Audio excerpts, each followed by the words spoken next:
I want to start with a simple truth. It is this: you are enough. Right now, in this very moment, you are enough. Not when you achieve that next goal. Not when you lose those 10 pounds. Not when everyone approves of you. You are enough, just as you are. This world we live in, it is loud. It shouts messages at us all day long, messages that tell us we need more, we need to be more, do more, have more. These messages can make us forget our inherent worth. They can make us feel small or incomplete, but these messages are not the truth. The truth is quieter, it lives inside you, it whispers that you are whole already. Think about a time you felt truly at peace. Maybe you were in nature, or with someone you love deeply. In those moments, did you worry about being enough? Probably not. Because in those moments of connection, we often touch that inner knowing, that quiet confidence that says, I belong. We often learn to tie our worth to what we do. Our achievements become our identity. A good grade, a promotion at work, a perfectly clean house, a successful project. These things can feel good, of course, but they are not the measure of your soul. Your worth is not a prize to be won.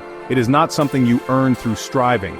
It is something that simply is, unchangeable. Imagine a small child learning to walk. They stumble, they fall, they get back up. Does anyone tell them they are not worthy because they fell? No. We cheer their effort, their courage. We see their inherent value, regardless of their wobbly steps. Why do we stop offering ourselves that same grace? Somewhere along the way, we start believing our stumbles define us. We think our worth depends on never falling. This is a heavy burden to carry through life. External validation is like a leaky bucket. It can never truly fill us up from the inside. The real source of worthiness comes from within. It comes from accepting ourselves, flaws and all. It is a constant, steady presence, not a fleeting feeling. Your value is not in the trophies on your shelf. It is in your capacity to love and be loved. Fear is a powerful emotion. It can keep us safe in dangerous situations, but it can also hold us back from living fully. One of the biggest fears many of us face is the fear of not being enough. This fear whispers that we are lacking, that if people really knew us they wouldn't like us. It tells us we need to hide our imperfections, to pretend we have it all together. This fear distorts how we see ourselves. Then there is comparison, the thief of joy. We look at others, at their seemingly perfect lives, their curated social media feeds, their highlight reels, and we compare our messy, real lives to their polished images. This is like looking into a funhouse mirror. It gives us a warped reflection of ourselves and others. We end up feeling inadequate, jealous, or even resentful. Comparison disconnects us from our own journey. It makes us forget our own unique path and pace. These two, fear and comparison, often work together. Fear tells us we are not good enough. Comparison shows us all the ways others seem better. It's a painful cycle that can leave us feeling stuck. Sometimes when our own inner voice of doubt is loud, it helps to listen to the wisdom of others, those who have walked this path of self-acceptance before us. Their words can be like beacons, guiding us back to ourselves. Maya Angelou, a woman of immense wisdom and grace, once said, "You alone are enough. You have nothing to prove to anyone." Let those words sink in. You alone are enough. Nothing to prove. What a liberating thought. It releases us from the endless striving for external approval. Marianne Williamson offers another powerful perspective. She wrote, "Our deepest fear is not that we are inadequate. Our deepest fear is that we are powerful beyond measure. It is our light, not our darkness, that most frightens us. We ask ourselves, who am I to be brilliant, gorgeous, talented, fabulous? Actually, who are you not to be?" This turns the idea of fear on its head. Perhaps we are afraid of our own potential, afraid of shining too brightly. These voices remind us that our worth is inherent. It is not something to be earned or proven. It is something to be recognized and embraced. They challenge the narratives of inadequacy that society often feeds us. They call us to step into our true selves, to own our light and our power. Perfection is an illusion, a myth. It is an impossible standard that keeps us trapped, always striving, never arriving, always feeling less than. The pursuit of perfection is exhausting. It steals our joy and our energy. It makes us afraid to be vulnerable, to show our true selves with all our quirks and flaws. But it is in our imperfections that our true beauty lies, our humanity, our uniqueness. Authenticity, on the other hand, is about being real. It is about showing up as we are, messy, imperfect, and wonderfully human. It takes courage to be authentic in a world that often asks us to conform, to fit into neat little boxes. But when we dare to be ourselves, we find freedom. We connect more deeply with others, because authenticity is magnetic. It draws people in. It says, this is me, and it's okay for you to be you. Think about the people you admire most. Are they perfect, or are they real? Chances are they are people who are not afraid to be vulnerable. Society often has a script for us. A set of expectations about who we should be, how we should look, what we should achieve, and how we should live our lives. These shoulds and oughts can feel like a heavy weight, a narrow box that confines our true spirit. We might try to contort ourselves to fit, to please others, to gain approval, but in doing so, we can lose touch with who we truly are. Breaking free from these societal pressures takes courage.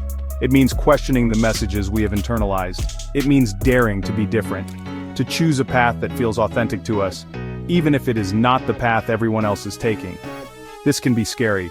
We might face judgment or misunderstanding.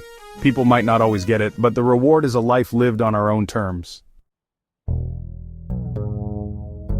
Our thoughts shape our reality. The stories we tell ourselves about who we are can either lift us up or hold us down. If we constantly feed ourselves messages of self-doubt, we will start to believe them. But we have the power to change these inner narratives. Daily affirmations are a simple yet powerful tool for this. They are positive statements that we repeat to ourselves to reinforce our worth and cultivate a more loving inner voice. Affirmations work by reprogramming our subconscious mind. They help to counteract the negative self-talk that may have become a habit over the years. Think of them as planting seeds in the garden of your mind. With consistent watering and care, these seeds will grow. They will blossom into a stronger sense of self-worth. Some simple affirmations you can start with are, I am enough, just as I am. I am worthy of love and belonging. I embrace my imperfections with kindness. I trust myself and my journey. The key to making affirmations effective is consistency and belief. Try saying them in the morning when you wake up or at night before you go to sleep. Say them in front of a mirror, looking into your own eyes. Life is not always smooth sailing. There will be storms, there will be challenges, there will be days when you feel overwhelmed, when you struggle, when you feel like you are not okay. And that is perfectly normal. It is part of being human. It is important to remember that it is acceptable to struggle. It is okay to have bad days or even bad weeks. This does not mean you are failing. It does not diminish your worth in any way. Resilience is not about avoiding difficulties. It is about how we navigate them, how we bounce back from adversity. It is about finding strength even in our vulnerability. It is about allowing ourselves to feel the pain, the disappointment, the sadness, without letting it define us. Resilience is built through small acts of courage, through reaching out for support when we need it, through being kind to ourselves during tough times. Think about a tree in a storm. It bends, but it does not break. Its roots grow deeper, anchoring it more firmly. We are like that tree. Our challenges can help us grow stronger. We have talked about the shadow of comparison, how it can steal our joy and distort our self-perception. Pastor Stephen Furtick put it beautifully. The reason we struggle with insecurity is because we compare our behind the scenes with everyone else's highlight reel. This is such a powerful reminder. What we see of others is often a carefully curated image. It is not the full picture of their struggles, their doubts, their messy moments. When we stop comparing, we can start appreciating our own unique journey, our own unique gifts. Each of us has a light to shine in this world, a way of being that is entirely our own. Your path will not look like anyone else's, and that is not just okay. It is wonderful. Your worth is not relative to others. It is absolute. It is inherent. It is woven into the very fabric of your being. So, the invitation today and every day is to turn inward for validation, to seek approval from the one person whose opinion truly matters, yourself. When you know your own worth, when you accept yourself, flaws and all, the need for external validation diminishes. You become your own anchor, your own cheerleader. This is not about being self-absorbed. It is about being self-aware and self-compassionate.